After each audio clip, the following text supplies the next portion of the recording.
ତାରି ହେଇକିରି ଆସିଛି ଏଇ ଦ୍ୱାରକାକୁ କୃଷ୍ଣ ବଳରାମ ରୂପରେ ଆମେ ଅବତାରି ହେଇକିରି ଆସିଛୁ। ୟା ପୂର୍ବରୁ ଆମର ଥିଲା ତ୍ରେତୟା ଯୁଗରେ ଆମେ ଚତୁର୍ଦ୍ଧା ମୂର୍ତ୍ତି ରାମ ଲକ୍ଷ୍ମଣ ଭରତ ଶତ୍ରୁଘ୍ନ ଚାରି ଭାଇ ହେଇକିରି ଜନ୍ମ ହେଇଥିଲୁ। କହ ଟିକେ ଉଦ୍ଧବ କହୁଛନ୍ତି, କୁହ ଟିକେ କଣ ସେ ରାମ ଲକ୍ଷ୍ମଣ ଭରତ ଶତ୍ରୁଘ୍ନ ହେଇକି କଣ କରିଥିଲ? କହିଲେ ଆରେ କହୁଛି ଏକେ ତ ଅଯୋଧ୍ୟା ନଗରୀ ରାଣୀ ଦେବ ସଭା ମଧ୍ୟେ ଯେନେ ଇନ୍ଦ୍ରାଣୀ ସରଜୁର ମଧ୍ୟେ ରମ୍ୟ ନଗରୀ ଲୀଳା ଏକେ ତ ଅଯୋଧ୍ୟା ନଗରୀ ରାଣୀ ଦେବ ସଭା ମଧ୍ୟେ ଯେନେ ଇନ୍ଦ୍ରାଣୀ ସିନ୍ଧୁ ଭକ୍ତି ଯଥା ରମା ସୁନ୍ଦରୀ ସରଜୁର ଅଙ୍କେ ରମ୍ୟ ନଗରୀ ସେ ବିରାଜିତ ଲୀଳା ରଙ୍ଗେ ଯେ ଲୋଚନ କୌମୁଦି ତାହାର ପ୍ରତିମା ଖେଳଇ ଶୋଭାତ ରଙ୍ଗେ ଯେ ସରଜୁ ନଦୀ କୂଳରେ ଅଯୋଧ୍ୟା ନଗରୀ। ସେଇ ଅଯୋଧ୍ୟା ନଗରୀରେ ରାଜା ହେଉଛନ୍ତି ଦଶରଥ। ସେ ରାଜା ଦଶରଥଙ୍କର ଆମେ ଚାରି ପୁତ୍ର ରାମ ଲକ୍ଷ୍ମଣ ଭରତ ଶତ୍ରୁଘ୍ନ ହେଇକି ଜନ୍ମ ହେଇଥିଲୁ। ରାଜା ବୃଦ୍ଧ ଅବସ୍ଥାରେ ପ୍ରାପ୍ତ ହୋଇଥିଲେ ପୁତ୍ରମାନଙ୍କୁ। ତାଙ୍କର ବାର୍ଦ୍ଧକ୍ୟ ଅତିଶୟ ବୃଦ୍ଧ ହେବା ପୂର୍ବରୁ ସେ ଇଚ୍ଛା କରିଛନ୍ତି ରାମଙ୍କୁ ରାଜଗାଦି ଦେଇଦେବେ, ରାଜସିଂହାସନ ରାଜା କରିଦେବେ, ରାଜ ତିଳକ କରିଦେବେ। ସାରା ରାଜ୍ୟରେ ପ୍ରଚାର କରିଦେଇଛନ୍ତି କାଲି ଆସନ୍ତା କାଲି ରାମଙ୍କର ଅଭିଷେକ ହେବ, ରାମ ରାଜା ହେବେ। ଚାରିଆଡ଼ ଆନନ୍ଦ କର, ଉତ୍ସବ କର, ସମସ୍ତେ ନାଚ କର, ଗୀତ କର, ଖୁବ୍ ଯେତେ ପାରୁଛ ମନ ଆନନ୍ଦ କରିକିନା ତାକୁ ଉପଭୋଗ କର। କାଲି ରାମଙ୍କର ହବ ରାଜ ତିଳକ। ସବୁଠି ଆନନ୍ଦ ଉତ୍ସବ ଚାଲିଛି। ରାମଙ୍କର ରାଜ ତିଳକ হবে, ତେଣୁ ଆବାଳ ବୃଦ୍ଧ ବନିତା ସମସ୍ତେ ଆନନ୍ଦ ଉତ୍ସବ, ପୁରା ଆନନ୍ଦ ଉଲ୍ଲାସରେ ମଜଗୁଲ। ବାଳ ବୃଦ୍ଧ ଯୁବା ତୁଣ୍ଡ ଦାଣ୍ଡରେ ରାମ ରାମ ଜୟ ଜୟ ତୁଣ୍ଡରେ ଆଜି ପୁଣି ତାର ପ୍ରାଣର ରାମ ସର୍ବଗୁଣା କର କରୁଣା ଧାମ ସେ ଏବେ ବୋଲି ଯୁବରାଜ ରେ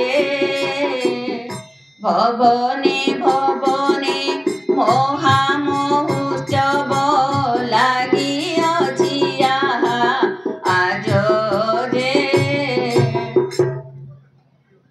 ସବୁଠି ଆନନ୍ଦ ଉତ୍ସବର ମାହୋଲ, ଆନନ୍ଦ ଉତ୍ସବ ଚାଲିଛି। ସମସ୍ତେ ଆବାଳ ବୃଦ୍ଧ ବନିତା ସମସ୍ତେ ଖୁସି। ରାଜା ହେବେ ରାମଚନ୍ଦ୍ର।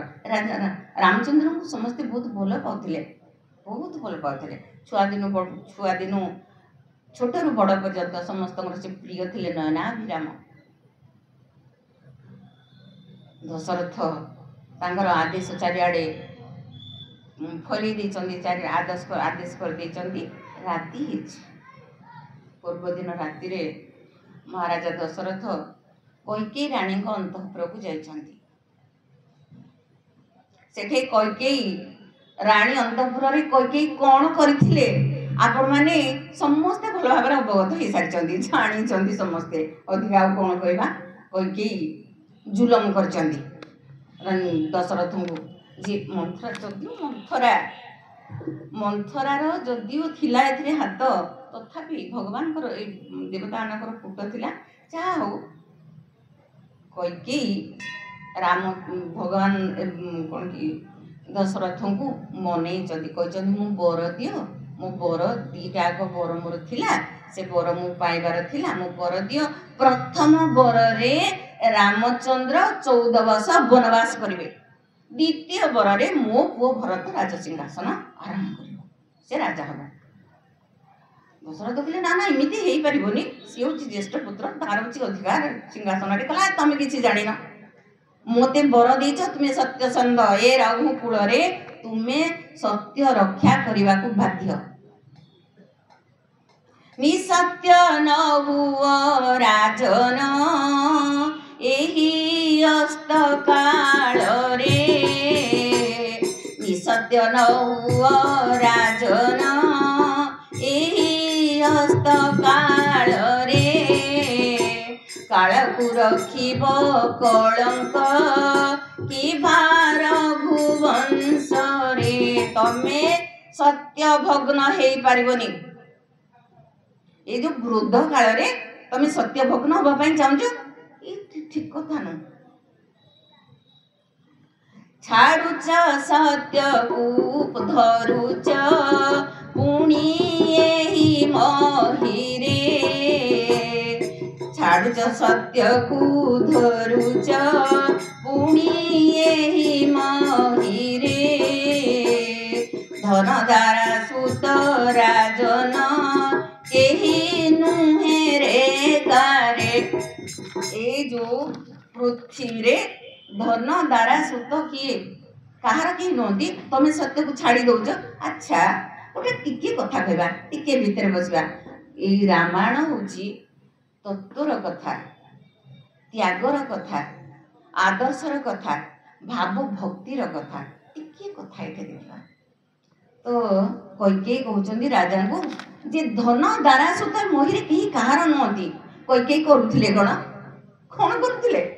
ଯଦି ରାଜାଙ୍କର ଧନ ଦ୍ୱାରା ସୁତ କେହି ନାହାନ୍ତି, କୈକେୟୀ କ'ଣ କରୁଥିଲେ?